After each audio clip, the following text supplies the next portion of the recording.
Brazil সমর্থকরা গতকাল রাত জেগেছিলেন অথবা ঘুম থেকে উঠে ওই ভোর ৪টার সময় টিভির সামনে বসে পড়েছিলেন গ্রুপ পর্বে ব্রাজিলের শেষ ম্যাচ স্কটল্যান্ডের বিপক্ষে দেখার জন্য। ব্রাজিল সেই ম্যাচ জিতেছে, রাউন্ড অফ 32-তে নকআউট পর্বে উঠে গেছে। ভিনিসিয়াস ২ গোল করেছেন, হ্যাট্রিকটা তার রেফারির কারণে বঞ্চিত হয়েছে। নেইমার ৯৮১ দিন পর মাঠে নেমেছেন। সো ব্রাজিল সমর্থকদের তৃপ্তির জায়গা রয়েছে। সেই তৃপ্তি ঢেকুর তুলতে তুলতে আজকেও রাত জাগার প্রস্তুতি নেন অথবা ভোরে ওঠার প্রস্তুতি নেন, কেননা ভোর ৫টায় বাংলাদেশ সময় এফ গ্রুপের যে ২টা ম্যাচ হবে সেদিকে চোখ রাখতে হবে। কারণ ওই ম্যাচ ২টাতেই নির্ধারিত হবে নকআউট পর্বের শুরুতে রাউন্ড অফ 32-তে ব্রাজিলের প্রতিপক্ষ কারা হবে। ৩টা দলেরই কিন্তু প্রতিপক্ষ হওয়ার জন্য এখনো একেবারে ওপেন রয়েছে। নেদারল্যান্ডস হতে পারে, সুইডেন হতে পারে, জাপান হতে পারে। ব্রাজিলকে নিশ্চিতভাবেই সবাই এড়াতে চাইবে। মুখে বড়, বড় কথা যে যতই বলুক না কেন, নিশ্চিতভাবেই এই নকআউট পর্বে ব্রাজিলের মুখোমুখি শুরুতেই কেউ হতে চাইবে না। তো ওই দলগুলোর সামনে আসলে ইকুয়েশনটা কি ব্রাজিলকে এড়ানোর?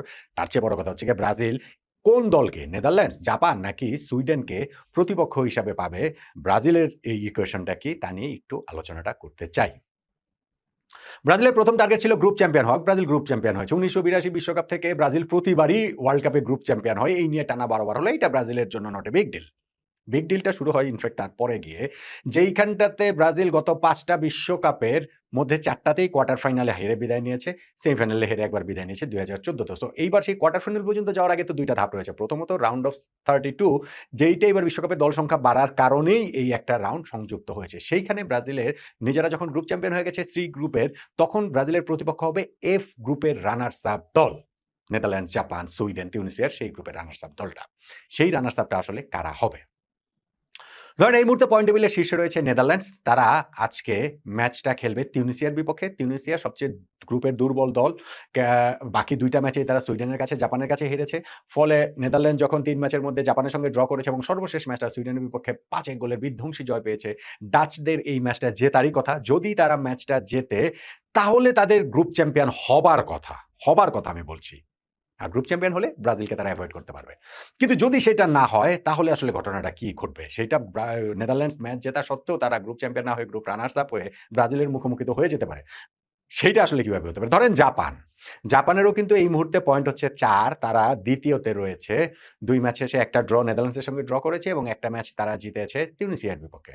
আজকে যে লাস্ট ম্যাচটা জাপানের সুইডেনের সঙ্গে, সেই ম্যাচটাতে যদি জাপান জিতে তাহলে কি হবে?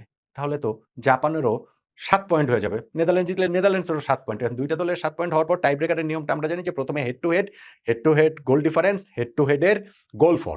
এই ৩টাই তো নেদারল্যান্ডস জাপানের সমান, কেননা তাদের নিজেদের ম্যাচটা ২-২ গোলে ড্র হয়েছে। তারপরে যেটা দেখা হবে সেটা হচ্ছে গিয়ে যে গ্রুপের গোল ডিফারেন্স, এবং এই মুহূর্তে দাঁড়িয়ে নেদারল্যান্ডস, জাপান ২ টা দলেরই কিন্তু গোল ডিফারেন্স +4। ফলে এই জায়গাটা তো আলাদা করা যাচ্ছে না। নাম্বার 5 এ গিয়ে যেটা দেখা হবে সেটা হচ্ছে গিয়ে গোল ফর, কে বেশি গোল করেছে। এই জায়গাটায় এই মুহূর্তে নেদারল্যান্ডস একটুখানি এগিয়ে রয়েছে।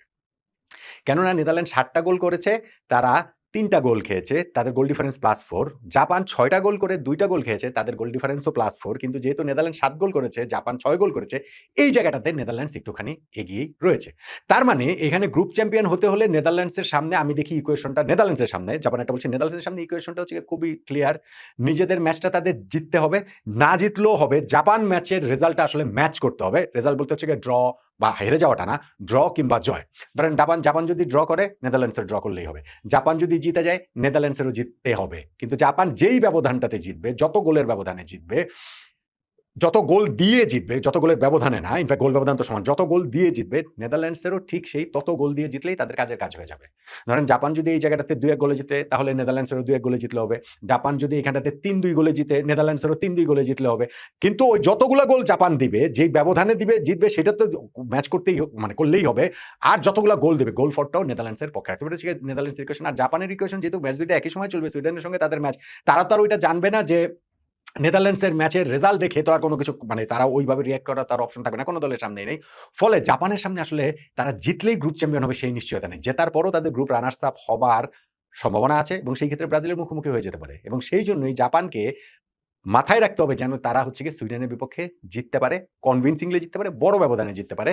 যেই কারণটাতে গিয়ে পরবর্তীতে এই গোল ডিফারেন্সের জায়গাটায় তারা যেন টপকে যেতে পারে ওই নেদারল্যান্ডসকে। এখন যদি সেইটা না হয় তাহলে কিন্তু জাপানের গ্রুপ রানার্স আপ হয়ে যাওয়ার এভরি পসিবিলিটি রয়েছে। সুইডেনের কিন্তু এখানটাতে চান্স রয়েছে। তাদেরকে কিন্তু রুল আউট করে দেওয়ার কোনো উপায় নাই।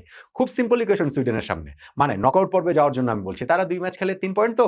এই ম্যাচটা তাদের জাপানের সঙ্গে। জাপানের বিপক্ষে তাদের জিতলেই নকআউট পর্বে উঠে যাবে। কেননা তাদের ৩ পয়েন্টের সঙ্গে আরো ৩ পয়েন্ট যোগ হবে, ৬ পয়েন্ট হয়ে যাবে। জাপান তো ৪ পয়েন্টেই থেকে যাবে।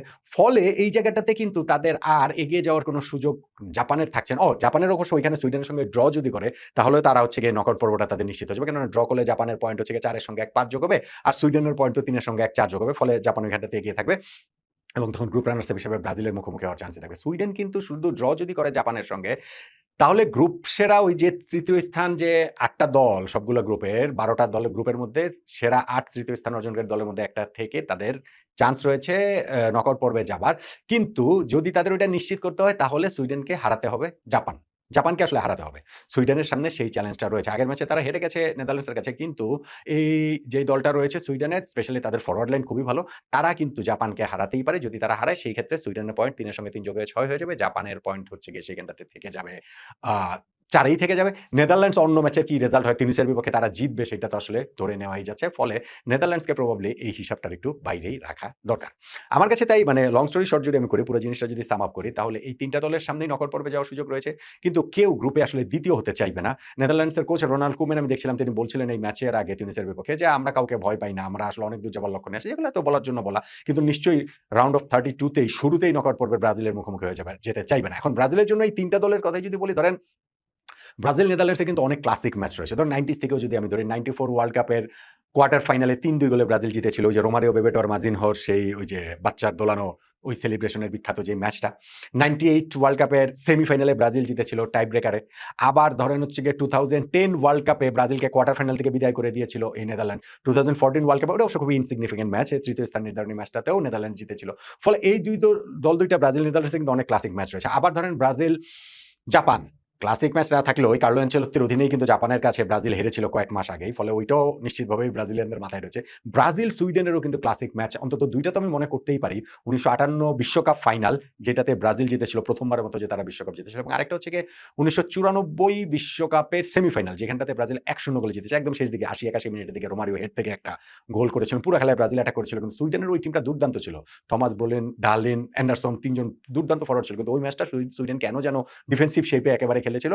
ব্রাজিল অনেক চান্স ক্রিয়েট করে লাস্টে গিয়ে রোমারিও হেড করে একটা গোল দিয়ে ব্রাজিলকে জিতে ফাইনালে তুলেছেন। সো সুইডেন ব্রাজিলের তো এই ২ টা ম্যাচের কথা মনে করতে পারছি।